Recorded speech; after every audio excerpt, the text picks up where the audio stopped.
Golden sun upon the sea, golden sun is over me.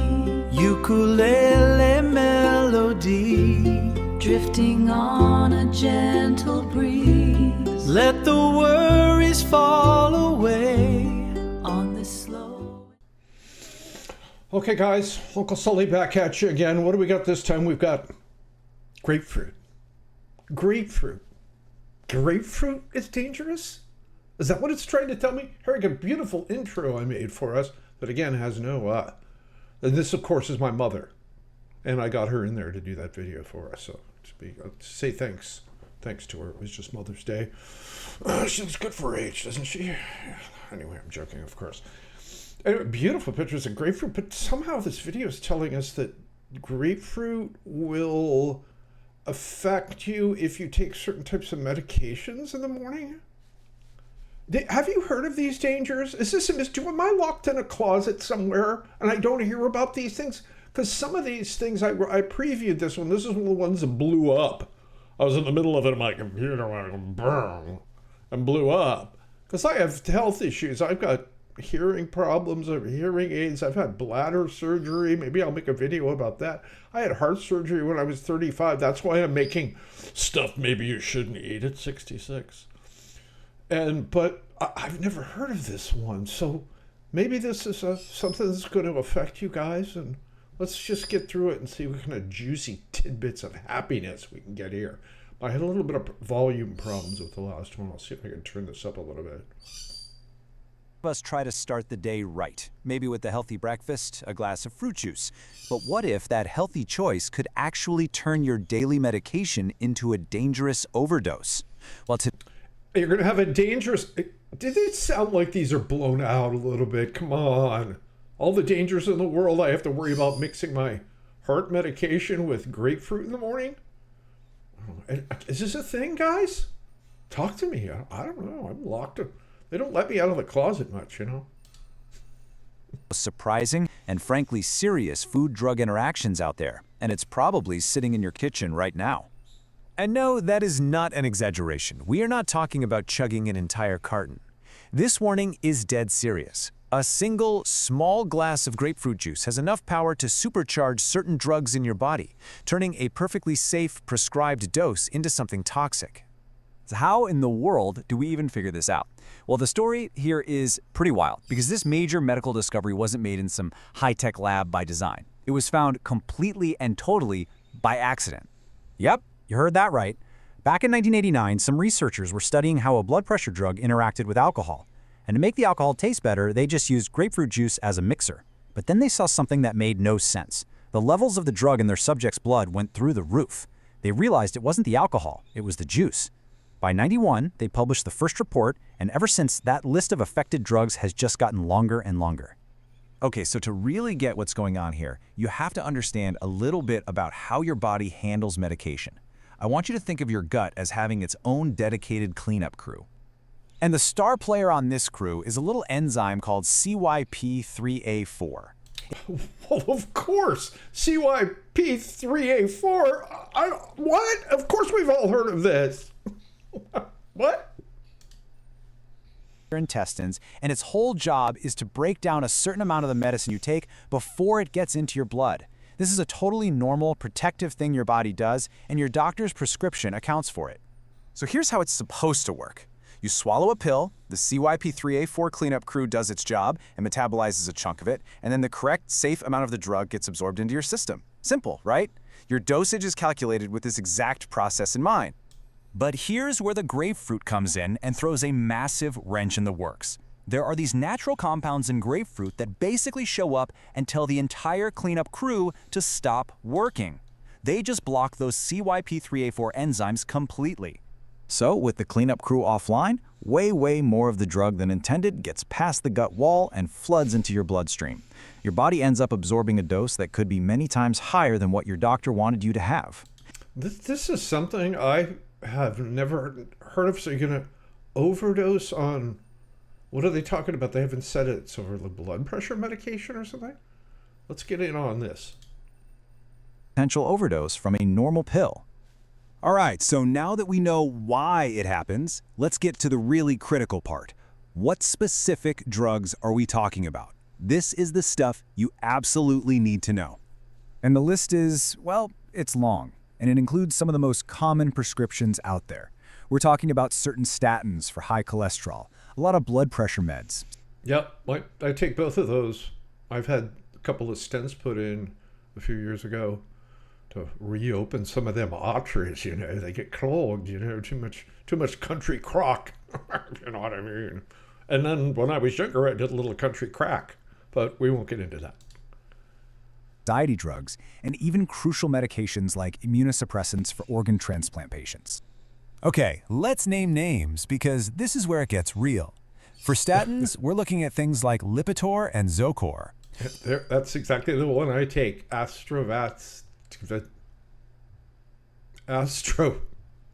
don't know. I don't speak French. The first one in the statins. I do take that one. I'm not sure about these other ones. Blood pressure I do take, but those don't look familiar. And anxiety. Anxiety's fun. It's like Plendial and Procardia. For anxiety, even something as well known as Valium is on the list. When you see the actual brands, you realize I need a little more Valium on my list, if you know what I'm saying. could be at risk. But, and this is really important, there is some good news. Not every drug in a given category has this problem. Let's go back to statins. Zocor is a big problem with grapefruit, but another statin, Pravachol, is handled by the body in a different way so it doesn't interact at all. This means you have options, and there's almost always a safer alternative to talk to your doctor about. Now, we have to talk about some very common and very dangerous myths that are floating around out there, because getting this stuff wrong can have some pretty serious consequences. So, the first big myth is about quantity. It's so easy to think, come on, it's just a little splash of juice in the morning, what's the big deal? You'd have to drink gallons for it to matter, right? Wrong. Well, and if you've looked, I might have to do a video if I don't have one. I think I might have one. I have one about sugars. I'm not sure about like orange juice and regular juices, how they basically take all the juice out of the juice, or it's basically sugar and flavoring with very little juice in it. One of the orange juice ones that I did showed, if you looked at the ingredients, it said there's nothing but concentrated grapefruit juice. And you're like, well, it's not concentrated grapefruit juice. Then it's just orange juice, right? Then you look at the ingredients in the concentrated juice, concentrated orange juice, and the one I was looking at, and it said, oh, well, some of the concentrated stuff could have sugars and flavorings and maybe a little Vicodin. No, I'm making a joke about that.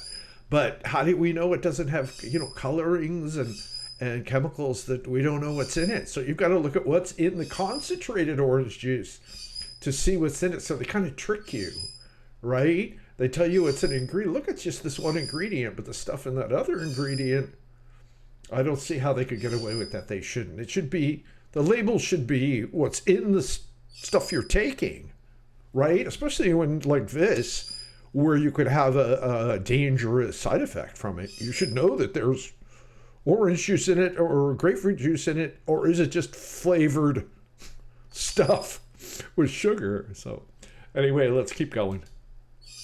On this is crystal clear. Just one normal 8-ounce glass of grapefruit juice is more than enough to shut down those enzymes and cause a major interaction.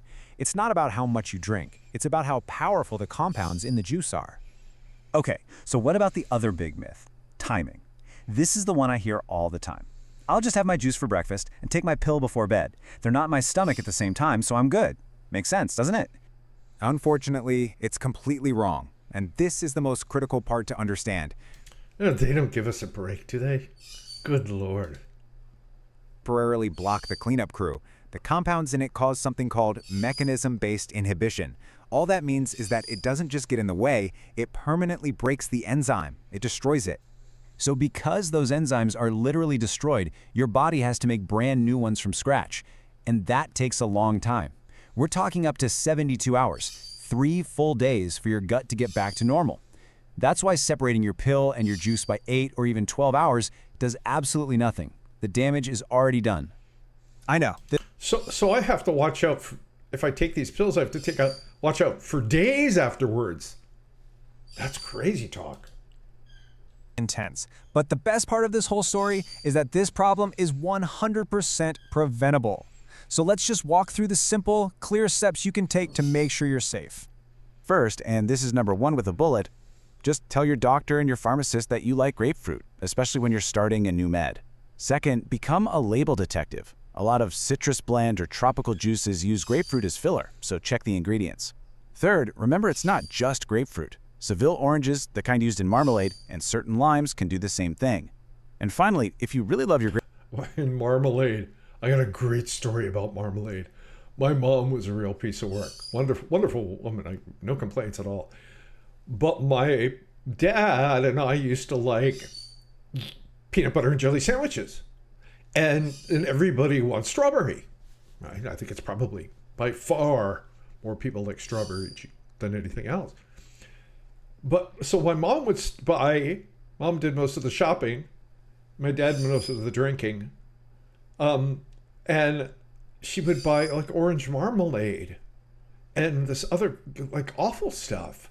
And we would ask her, well, Mom, why are you buying this orange marmalade? Nobody's eating. There's like 7 of them in their pantry. Why do you keep buying them? She's like, well, if you drink it, if I get strawberry, you eat it all up. You guys eat them. Yeah, isn't that the point?